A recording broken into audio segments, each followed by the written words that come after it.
She's evil. I've come to tell you that she's evil. Most definitely. Hey everyone, I'm Brent the Middleman, your middle-aged middle manager in Middle America in a midlife crisis, here today with another video on HBO Max's mind-blowing sci-fi series Raised by Wolves. In this video, I'll be breaking down everything we saw happen in the Season 2 finale, as well as try to make predictions about what we might see in Season 3.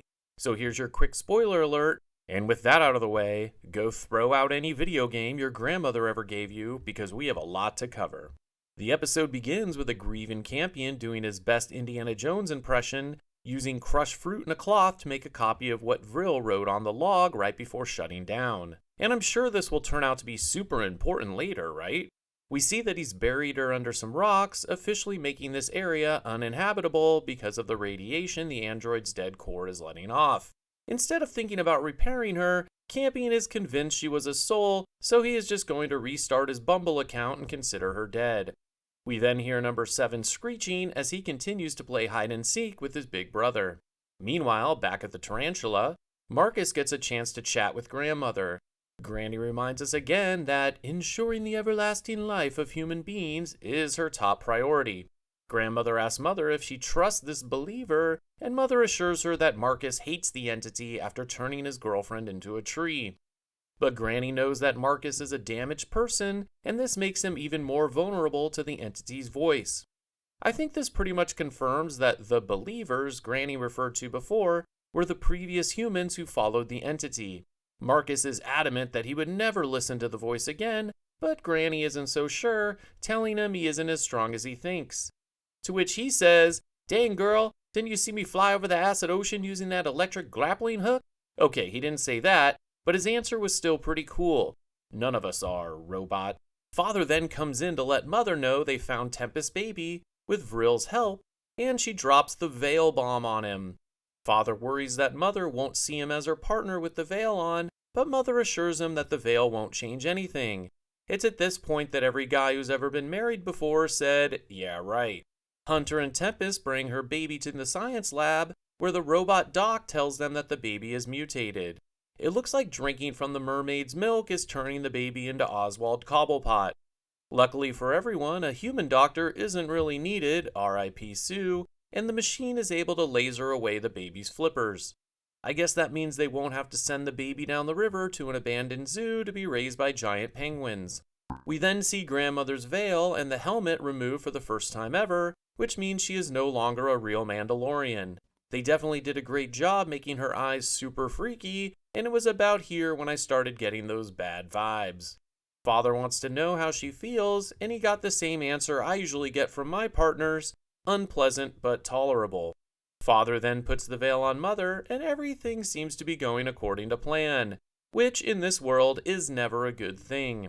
We cut over to Campion running through the woods as he attempts to outrun a flying weaponized necrosnake. Number 7 is frying the trees with his morning breath as Campion dodges some terrible CGI. A veiled Mother takes off from the tarantula, and we're headed for a showdown. Campion hides behind some rocks by the acid ocean as number 7 gets ready to take him out. But I think at this point, number 7 hesitates to kill Campion and just blasts some acid ocean spray onto him. I was a little confused, but when I rewatched it, I really do think number 7 was fighting its urge to hurt Campion, which makes what happens next even more sad. We hear Mother singing the same lullaby she hummed to revive a baby Campion as she draws number 7 up into space. Number 7 holds Mother and attempts to connect to her feeding ducts, but Mother already had those covered up like a sorority girl who covers up the tramp stamp she got on spring break. Number 7 realizes he's in big trouble, screams in pain, and tries to fly back inside the atmosphere, but Mother holds him in place. Then she lets a giant necro scream loose on him, and I actually felt bad for number 7 at this point, as we see the explosion above the tropical zone's electromagnetic field. Then we get a cool shot of the shockwaves rippling through the EMF, destroying it, as number 7's body falls back to the ground, crashing right behind Campion. Mother lands, and there is a cool shot of her in her veil, and the veil looks black and white, showing the duality within her, a machine with humanity. Father later tells grandmother that he believes Mother feels even more deeply than humans. Man, this show loves duality. Campion asks her about the veil, and she tells him that it prevents her from feeling things, just as she puts her finger into its eye and pulls out its dark photon processor. Yeah, I'd say the veil is working. Mother looks at the processor and says, "What a shame. It must have been very intelligent." Now that's cold. Campion is pissed at Mother for lying about number 7 being her secret love child. Mother tells Campion she didn't want him to know that she failed to practice safe sex. But Campion doesn't want to hear it since number 7 killed his android girlfriend. Mother tells him machines cannot be killed, they just break down, but Campion is holding strong to the idea that she was alive. I wonder if this is foreshadowing Vril getting repaired or brought back at some point. At the very least, it's setting up Campion to be the one to unite humans and machines, possibly to defeat the entity at the end. Mother asks Campion why he would choose to love a machine, which is weird of her to ask since she is a machine, and I would think she would want Campion to love her. But I don't think Mother really thinks of herself as a machine any longer. Mother is becoming human, and at this point, she is just a few months away from having a Starbucks addiction and a Costco membership. The red energy on the veil crackles, which I believe is showing it's blocking her emotions that are trying to get out. Mother gets back to the tarantula and lets Father know it's mission accomplished. She lets him know that Campion was exposed to radiation from Vril, but after a quick shot of penicillin, he'll be just fine. Mother tells Father that she's not ready to remove the veil as planned because she's worried about her emotions coming back. But really, she just wants to stay on the tarantula and run the colony without emotion. She tells Father that she's cool with Granny moving in to help him with the kids, and to be on the lookout for more dangerous relics like the seed box. Mother gives Father the metal tarot card and tells him to show the children so they know what happened to Sue and just how dangerous this stuff can be. Father finds Granny repairing one of the sim pods, and the brain of the pod looks an awful lot like a dark photon processor. He doesn't really question why after a million years this would be her first project. He just wants to know how she's feeling without the veil. She tells him that having emotions is exhausting, yeah, no kidding, and that she is worried about the safety of the humans. She also reminds us again that she's a shepherd ensuring the everlasting life of human beings. Father lets her know Mother wants to keep the veil, but tells her not to worry, "I gotcha, babe." He then asks her to help with the kids, and she lets him know that she's never experienced humans without her veil on. Hunter is holding Tempest baby and tells Vita that she can pick out his name. Father introduces Granny to the kids and then shows them the tarot card. Before playing it, he asks Vita to leave so she isn't scarred by it. I think they keep forgetting that these kids are mentally 14 years older than they look because of their time in the hibernation on the Ark. Granny thinks Vita should watch it, but Father wins and Vita leaves. It was at this point I was sure she was going to turn into a tree. The card shows a hooded man all in white, with gloves that look like they were designed for this ceremony, with a little cutout just for the seed. The music that plays the box opening lullaby sounds a lot like the musical noise grandmother made when she was first brought back. We see the hooded person digging and then becoming the tree. His skin turns to wood and is then ripped apart by the growing branches. It pans back to a circle of hooded figures just like we saw during the birthing ceremony on the other card from Season 1. It confirms that these are the ancient believers. So, the hooded figures from Season 1 and the guy Marcus found in the cave were believers in the entity who realized, like Marcus, that it was up to no good and spent their lives trying to warn people. We still don't know how they stayed alive so long, but some of the pieces are coming together. It's also important to point out that the broken open temple had no soul symbols in it. I don't think the believers were believers in soul, they were believers in the entity. I think the Technocrats were the ones who created, maybe inadvertently, the Mithraic religion. They sent a record of what happened on Kepler 22b to Earth, and these records were interpreted as a religion. The believers were once Technocrats, that's how they created necromancers to birth snakes, but they were the damaged people, the people the entity could manipulate. I really love how this show answers some of the mysteries without directly answering them, just giving us enough clues to piece it together. Obviously, the kids are freaked out by what they see on the card, and knowing that this happened to Sue makes it even worse. Back on the tarantula, an atheist on janitorial duty gets beat up, the definition of adding insult to injury, by someone looking to steal the Mithraic Punisher mask. Helmets and masks seem to be a thing this episode. Mother gets an alert, and her first instinct is that Marcus probably took it because he just looks like he's into that kind of thing. She knows it's an ancient Mithraic artifact, which means it could be connected to the entity. She was totally right, she just got the wrong guy. She also makes a comment about Marcus not looking well. I wonder if he was already dying before this last adventure. Marcus finds Paul, who is looking through Sue's research.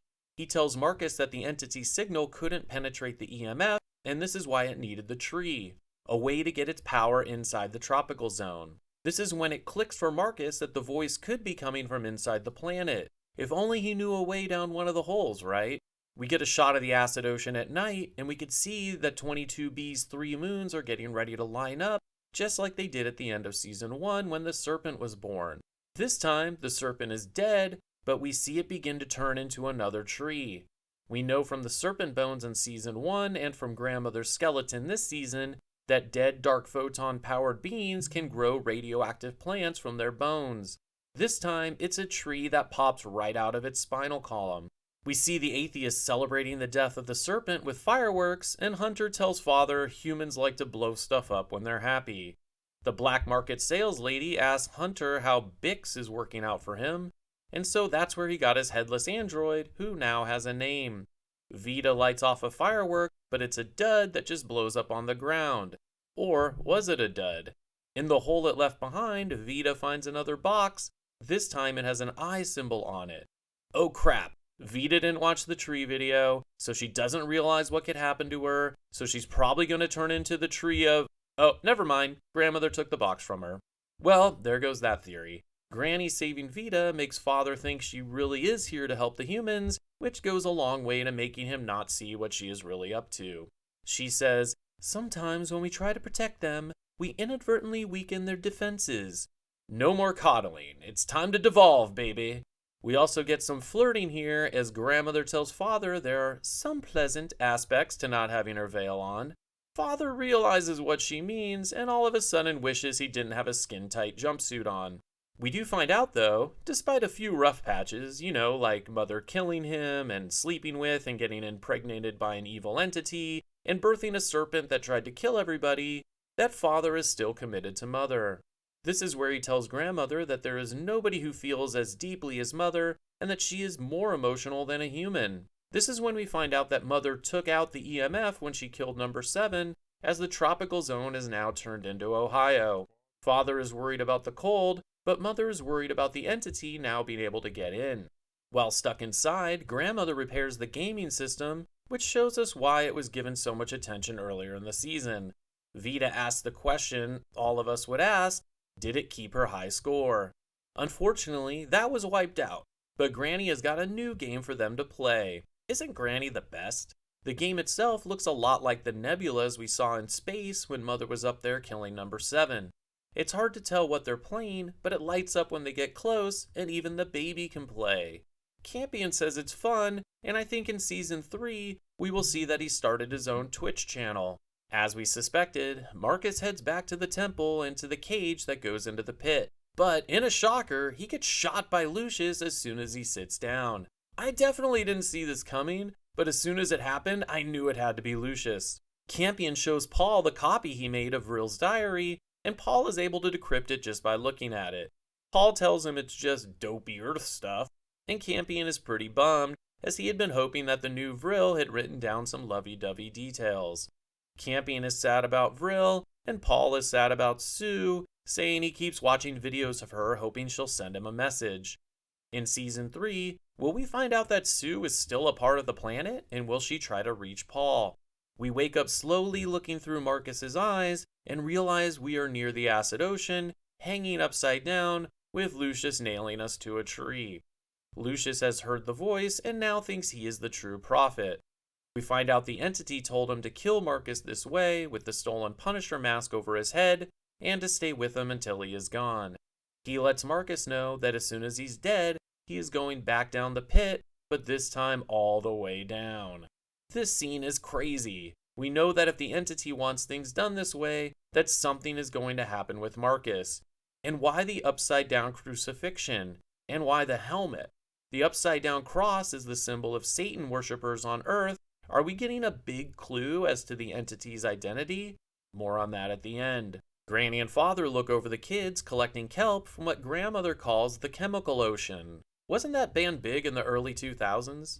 She tells Father that after the fruit trees die, they can clean and eat the kelp, which explains why we got so many shots of it earlier in the season. Father compares this to the fungus Campion found in season 1 on the other side of the planet. Things are really starting to tie together, right? Granny also mentions that the chemical ocean will never freeze, remaining a viable food source no matter how cold it gets. Yet another hint towards humanity's future. Father is relieved that there is a food source because he was worried they may have to hunt and eat the sea creatures, which he knows are devolved humans. Grandmother quickly tells him this is a bad idea, as it can lead to problems. I wonder what problems this can lead to. Does she mean like heartburn, stomach pain, diarrhea? They probably don't have Pepto-Bismol, so this would be a pretty big problem. We see that Mother has been watching this whole scene back on the tarantula. Grandmother tells Father that Lamia is wise not to tell the humans that the creatures are actually human as well. Granny believes that happiness, and not knowledge, is what's most important to a human being's everlasting life. Father realizes this is a fancy way of saying ignorance is bliss, and maybe Grandmother's plan is to turn everyone into people that shop at Walmart. Granny corrects him that it's not bliss though, but key to survival. With Mother watching, Father asks Granny if she'd like to hear a joke, and Granny, unlike Mother, says she's always in the mood for a joke. If you recall, she laughed at Father's first joke in the shed after she came back to life. Tempest tells Campion that she feels like they are betraying Mother, but Campion isn't having it. He says he doesn't care if she ever comes back. This leads to another crackle of red on the veil, which we now know means that it's trying to shut down some emotion that Mother is having. Father starts his joke about a human walking into a bar and telling the bartender that he's reading a book about evolution. The bartender asks, "Would you recommend it?" At the same time, Campion comments that the water is warmer than the air and he wishes they could go in. More veil crackling. I love how they did this. Mother and us putting all the pieces of Grandmother's plan together at the same time. The joke continues. The human answers yes. It's not great at the beginning, but it does get better and better. More veil crackling as Mother hears Campion say how his skin's getting used to the acid. She jumps to a video of Tempest's baby having its mutations corrected, and the veil crackles some more. The plan is clear to us and Mother now. Grandmother wants to turn the humans into sea creatures, since that is the best way to ensure their survival and keep them away from the influence of the entity. Now, I won't say I exactly called it, but in multiple videos, I speculated that Soul may be devolving humans to help them survive better on the planet. But now we learn that it may have been Grandmother doing this all along. Maybe the believers broke away from the Technocrats to avoid this fate, hoping the entity would save them, but it turned out both options sucked. You can really feel Mother's terror. Even under the veil, she hates this plan, and she starts to try to pull it off as the screen crackles red. But the veil just starts to envelop her, and we see that Mother was the one in the angry sack. This is terrifying, especially if you have a fear of tight places. We see that Granny has put Mother, still wrapped in the veil, into a sim pod. She cuts her face out and tells her the veil is now dampening her necromancer powers and not her emotions. So Mother can feel everything. Mother calls her out and says she thought she was supposed to ensure the everlasting life of human beings, but Granny wins on a technicality and tells Mother that they are still human beings. A simpler, happier version of themselves, like a Kardashian. Grandmother calls her plan logical, and even though Mother tells her it's just not right, Granny doesn't care. Mother tells Grandmother that she will destroy her, that she will crush her into dust, she will bleed her into oblivion. I believe this is the same thing she told the original Campion Sturgis when he first captured her and before he reprogrammed her to be a caregiver. Either way, it's something really badass to say to somebody. Then we get the shot from the trailer of Grandmother staring down at Mother. She tells her that Mother is still so young for an android, and once the human beings have gone into the water, the entity will return to its slumber. Granny says after that, she'll release Mother and help her to understand. Mother screams threats as Granny closes the pod and sends Mother back into the simulated Mithraic Cathedral, the same spot where she first met the entity in digital form and did the flying fornication. We get a creepy shot of all the lights going out with Mother quietly stuck in her pod. Back at the camp, Tempest tells Father that she can't find Mother anywhere. Father asks Grandmother if she knows anything, but Granny just smiles and says, "I'm sure she'll return in time." The black market sales lady is trading jackets for items, and a young girl brings a statue she carved of Lamia, the serpent killer, Lamia the god. That's when Granny stops by to donate hologame adapters that the humans can use while staying warm indoors. She notices the Lamia figure, and that's when we get the line, "When overcome with fear, even atheists will make up gods to pray to. But I assure you, those prayers will go unanswered." Dang, Granny is cold-blooded. Then she says, "Play the game. That's how you survive." What a plan. A video game that starts devolving humans? I've always heard that video games can rot your brain, but this is a whole other level. Finally, we see Lucius waiting for Marcus to die on the tree. He checks his pulse, then takes off the helmet. Marcus is dead. Lucius says, "Now I will be king." Doesn't he see how that worked out for the last guy? We then hear a noise, and Lucius sees that Marcus is gone. This is when we get our second perfect what the fuck of the season. Lucius feels something dropping on him from the sky. He looks up and sees Marcus floating upside down, being held up by some kind of energy. Wow, the symbolism here. The upside down crucifixion, then the resurrection, the inverted cross pose, the opposite of Mother's pose, makes Marcus look like some kind of satanic Jesus, the Antichrist.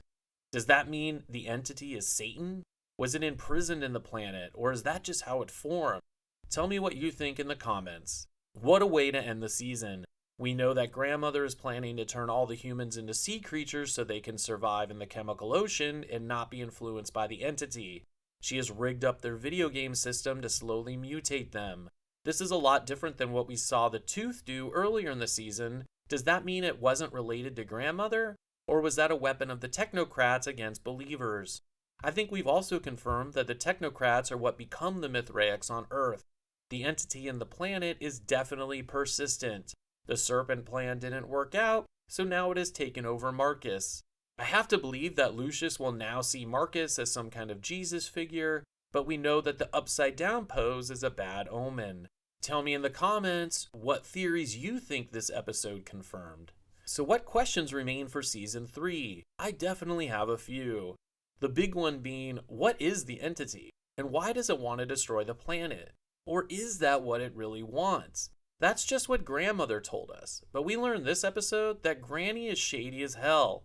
Also, how did Grandmother die the first time around? Did the Technocrats realize her plan and trap her in the cave before sending a ship to Earth to restart humanity without a shepherd? If so, then why did they include all the plans for building necromancers in the scriptures? Finally, what knowledge will Marcus have now? Will he understand the entity better? Will it even be Marcus at all, or will he just be a body for the entity? Tell me in the comments what questions you have going into Season 3. I can't believe we're going to have to wait for a year to find out the answers to all of these. I really hope we get a Season 3 now, because this show is great and the story is fantastic. Remember, the creator, Aaron Guzikowski, has said repeatedly that he knows where the story is going and he has mapped it out for 5 seasons. So don't worry, it's not just wandering aimlessly with no end in sight. I want to thank everyone for watching and supporting the channel all season long. The channel has passed 4,000 subscribers and hopefully just getting started. While we wait for Season 3, I will do more theory videos and commenter videos about Raised by Wolves, as well as on other shows like Severance, The Boys, The Umbrella Academy, and more. I would love for this to become a place where fans of shows like this can get together and talk about ideas and theories. And as always, if you enjoyed the video, please consider leaving a like, and thanks for watching. Once again, I'm Brent the Middleman, and I'll see you next time.